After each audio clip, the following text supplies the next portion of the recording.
Mesdames et messieurs, bonjour. J'espère que tout comme moi, vous allez bien. Alors, aujourd'hui, nous parlons de la pisciculture qui n'est rien d'autre que l'élevage des poissons. Et qui dit élevage des poissons voit directement de l'eau, car c'est le milieu de vie par excellence de ces derniers. Eh bien, vous qui me regardez présentement, vous qui m'écoutez, si vous avez un projet de vous lancer dans la pisciculture, est-ce que vous savez déjà comment est-ce que vous allez renouveler l'eau de votre système d'élevage hors sol? Alors, si vous ne savez pas, tenez-vous tranquille. Soyez tout simplement attentif et l'ingénieur vous donne les détails tout de suite. Renouvellement à nous, on renouvelle tous les jours. Ne soyez pas chiche avec nous. Il y a deux éléments de avec la nourriture et l'eau. Vraiment, ne faites pas les économies de nourriture. Et ne gaspillez pas aussi l'aliment. Concrètement, au poulet, il n'y a pas la mangeoire chez le poisson. C'est-à-dire qu'on donne essentiellement ce dont il a besoin à l'instant T. Ce n'est pas que ça va rester sur une année, il va dire manger qu'elle aura faim. Donc, lorsque l'aliment a pris de l'eau, le poisson ne mange plus. C'est un peu comme le poulet. Lorsque vous arrivez en fin de journée, les déchets là, si vous posez un nouvel aliment au bouche, si vous mangez le nouvel aliment, l'aliment qui a mal de bon à manger, la stratégie c'est qu'on incline la mangeoire de l'autre côté. L'ancien aliment se laisse stocker, on met le nouvel aliment pour qu'il essaie encore de manger mieux. Lorsque vous faites un élevage de poisson, vraiment, au moins une fois par jour. Donc, l'attitude que vous devez adopter, c'est que tout arrive à l'exploitation. Vous avez fait 24 ans d'année au gouvernement. Est-ce qu'on a changé le sol aujourd'hui? L'élément de base. Est-ce que l'alimentation et l'évacuation simple à la manipulation? C'est ce que je disais. Tu ne dois pas avoir des problèmes pour changer l'eau. Que vraiment pour changer, tu dois faire une gymnastique. Non. C'est peu comme pour te laver. Les gens choisissent les besoins modèles parce que pour se laver, il bouge toute la colonne de bouche. Ça coule aisément, il finit, il perd. L'eau des toilettes va converger en un comme c'est nous appelle si j'utilise un tel pour racler le surplus d'eau. C'est comme ça que les toilettes bien construites avec l'eau. Tout comme dans l'élevage du poisson. Tu ne dois pas faire la gymnastique pour vider l'eau bien pour charger l'eau. Pour charger, tu dois enrichir. Si déjà, à chaque fois que tu dois entrer dans ta chambre, tu dois venir prendre la goutte et maigre. Quand tu veux sortir, tu prends le tissu, tu enlèves, ça sera pénible aussi. Tu dois entrer 40 fois par jour, ou bien tu dois entrer 4 fois par jour. Bien tu mets une ampoule ou tu mets un interrupteur, c'est plus facile. Pareil avec l'élevage de poisson. Ça va pour la qualité de l'eau? Oui. Par rapport aux pluies d'eau, par exemple, dans la zone de Bonabéry ou de peut-être de Passy, le sol le fait.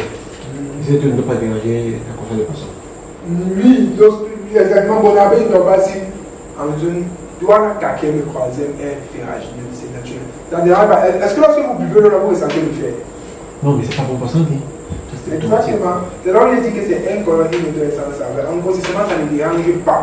C'est en écloserie que c'est un problème parce que la quantité de fer du peuple doit être inférieure à 3 mg par litre. Mais en grossissement, ça n'a aucun problème. Je incite à vous laver ou non. Lorsque l'eau sort, ça devient rouge.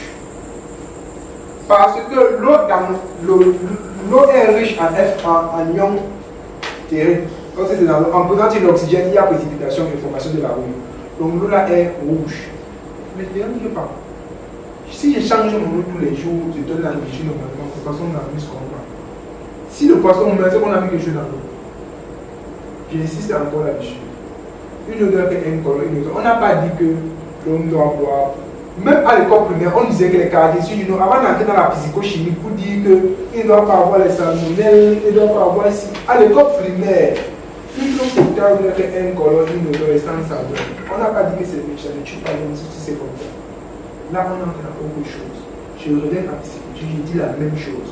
Lorsque vous buvez votre eau riche en fer, vous ne ressentez pas le fer. Le seul élément que Douala contient, c'est l'acidité. Les eaux de Douala sont acides, naturellement. Le pH de l'eau de Douala est tout sec. C'est naturel acide. Ça ne dérange pas en grossissement. Où nous sommes ici, c'est plutôt un projet de grossissement et non un projet de grossissement. Dans les causes, on a encore plus de spécificité. On n'a pas le temps pour ça. Donc, on a une activité qui est le grossissement. Donc, l'eau n'est pas un problème si ça contient la fer.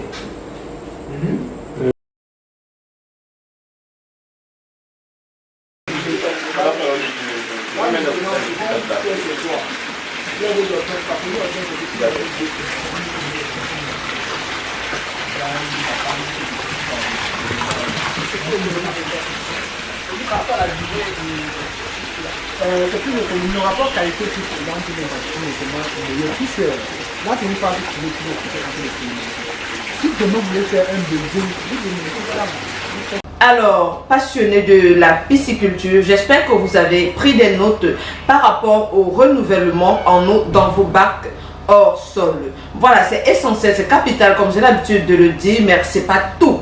Vous avez beaucoup d'autres choses à apprendre afin de pouvoir gérer, maîtriser avec professionnalisme votre ferme piscicole afin de pouvoir rentabiliser. Parce que l'objectif, lorsque l'on décide de lever, bien évidemment, c'est de rentabiliser. Pour cette raison, nous vous invitons de rejoindre les participants de la prochaine session de formation organisée par les ingénieurs de l'Institut IFATI, bien évidemment dans nos antennes de Douala et de Yaoundé. La date de début, c'est le 27 août 2021.